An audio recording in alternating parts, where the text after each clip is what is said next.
हल्द्वानी और अब जोशीमठ, ये दास्तां आंखों में नमी भर देने के लिए काफी है। वहां की गलियों से निकल रही हमारे घर बचाओ के नारे पूरे देश में घर टूटने या दरक जाने के दर्द को समझा रहे हैं। यही कारण है कि देश के अलग अलग कोने से, अलग अलग हिस्से से हल्द्वानी और जोशीमठ के लोगों के लिए आवाजें सामने आ रही हैं। चाहे कारण अलग हो, दूरियां चाहे कितनी भी हो, एक बात तो बेहद साफ है कि घर टूट जाने का दर्द बिल्कुल सामान सा है। हल्द्वानी और जोशीमठ चाहे दोनों दो छोरों पर बसे हों, लेकिन दोनों जगह इस वक्त एक जैसा कहर बरप रहा हो। एक जगह रेलवे अतिक्रमण हटाने के नाम पर लोगों को बेघर किया जा रहा है, तो एक जगह जहरीली विकास की नीतियों ने लोगों को घर खो देने का खौफ बना दिया है।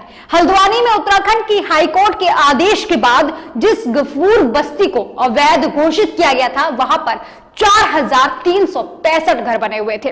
दावा किया जा रहा है कि इसमें करीब 50,000 लोग रहते थे। हालांकि सुप्रीम कोर्ट ने साफ कह दिया है कि इस तरह से आप किसी का भी घर खाली नहीं करा सकते हैं, इसलिए इस ऑर्डर पर फिलहाल के लिए स्टे लग चुका है। लेकिन यह मुमकिन सिर्फ इसलिए हो पाया है क्योंकि वहां के लोगों ने हाई कोर्ट के ऑर्डर के खिलाफ अपने हक की मांग की थी, अपने हक की आवाज उठाई थी। देश ही नहीं, दुनिया भर से उनके हक के लिए आवाजें सामने आ रही थी। वहीं दूसरी ओर जोशीमठ में अब तक 603 लोगों के घरों में दरारें आ चुकी हैं। इनमें से 100 से भी ज्यादा घर ऐसे हैं जो कभी भी ढह सकते हैं। जमीन धंसने की घटनाओं के बाद चमोली प्रशासन हरकत में आ चुका है। जिला प्रशासन और एनडीआरएफ की टीमों ने असुरक्षित घरों की पहचान शुरू कर दी है। इन घटनाओं पर क्षतिग्रस्त हुए घरों पर अब रेड क्रॉस मार्क लगाकर घरों के मालिकों को सुरक्षित जगह पर पहुंचाने जाने के लिए मनाने की भी कोशिश की जा रही है। वहीं जोशीमठ के बाद कर्णप्रयाग में भी जमीन दरकने की कई घटनाएं सामने आ चुकी हैं।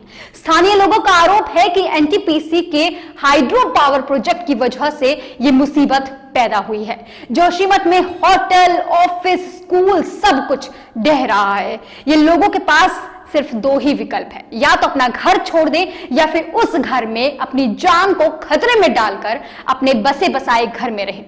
यहां के तमाम विकासशील प्रोजेक्ट्स के कारण घरों में दरकने की घटनाएं सामने आ रही हैं। एक तरफ तपोवन विष्णुगाड़ परियोजना के तहत जो सुरंग की जा रही है, उसने जमीन को अंदर से खोखला कर दिया है, तो वहीं दूसरी तरफ विकास सड़क जोशीमठ के जड़ पर खुदाई की वजह से शहर को हिलाने का भी काम हो रहा है।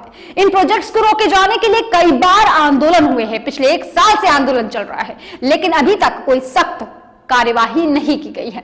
धार्मिक महत्व वाले जगह पर भी इस तरीके की हरकतों पर आखिर प्रशासन सख्त क्यों नहीं है, ये सवाल बार बार उठ रहा है। जिन लोगों के घर टूट रहे हैं, जिन लोगों के घरों में दरकने आ रही हैं, क्या उन लोगों के साथ देश की तमाम आवाजें इस वक्त मौजूद हैं? हल्द्वानी का घर इसलिए बच सका क्योंकि देश की तमाम मीडिया सेक्टर्स और तमाम लोग उनके साथ खड़े थे, लेकिन जोशीमठ में फिलहाल ऐसा नहीं है। वहां के लोगों के लिए आवाजें कब सामने आएंगी, ये अभी भी एक जांच का विषय है, और लोगों का आखिर सीना कब पिघलना शुरू होगा, ये भी। लेकिन दोस्तों, आपकी क्या कुछ राय है, कमेंट में जरूर लिखिएगा।